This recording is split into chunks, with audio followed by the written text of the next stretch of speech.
Alvaro Arbeloa কেড়ে নিলেন রিয়ালের দুই ফুটবলারকে। নিজের সাবেক ক্লাবের গঞ্জালো গার্সিয়া ও সিজার পালাসিওস দুজনকে টানলেন ফুলহামে। গত মৌসুম শেষে রিয়ালের দায়িত্ব ছাড়েন আরবেলোয়া। বিশ্বকাপের মাঝে যোগ দেন ইংল্যান্ডের ফুলহামে। এবার দল গোছাতে গিয়ে নিজেদের ক্লাবের দিকে হাত বাড়ালেন। গার্সিয়া ও পালাসিওস দুজনেই অনেক দিনের চেনা আরবেলোয়ার কাছে।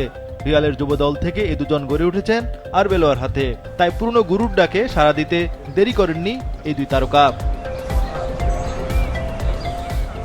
গার্সিয়া ও পালাসিওস দুজনের সঙ্গে 5 বছরের চুক্তি সম্পন্ন ফুলহামের।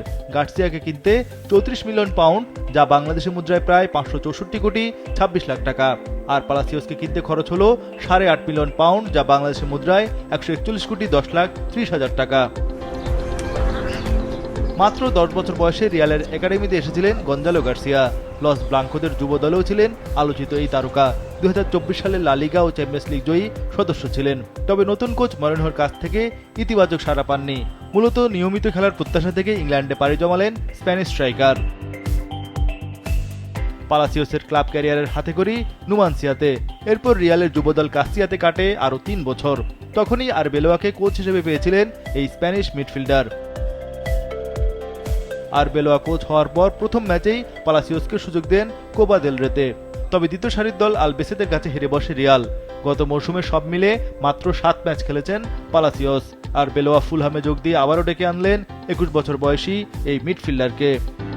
এদিকে রিয়ালের সাবেক কোচ জাভি আলোনসো চেলসিতে এসেই একের পর এক তারকাকে চুক্তিবদ্ধ করছেন। Morgan Rogers, Danny Welbeck, Maxence Lacroix, Valentin Barco পর এবার লিভারপুলের সাবেক অধিনায়ক জর্ডান হেন্ডারসনকেও দলে টানল ব্লুজ দল। সবশেষ ইংল্যান্ডের ব্রেন্টফোর্ডে ছিলেন এই ইংলিশ মিডফিল্ডার। 36 বছর বয়সী হেন্ডারসনের সঙ্গে 2 বছরের চুক্তি করেছে চেলসি। ব্রেন্টফোর্ডের সঙ্গে চুক্তি শেষে ফ্রি ট্রান্সফারে স্ট্যামফোর্ড ব্রিজে এলেন এই অভিজ্ঞ তারকা। গত মৌসুমে লিগে 10ম স্থানে ছিল চেলসি। নতুন মৌসুমে শিরোপা পুনরুদ্ধারে আটঘাট বেঁধে নেমেছে তাই ইংলিশ জায়ান্টরা। 2011 সালে ক্লাব ক্যারিয়ার শুরু 3 লায়ন মিডফিল্ডার হেন্ডারসনের। এরপর এক যুগ ধরে ছিলেন অ্যানফিল্ডে।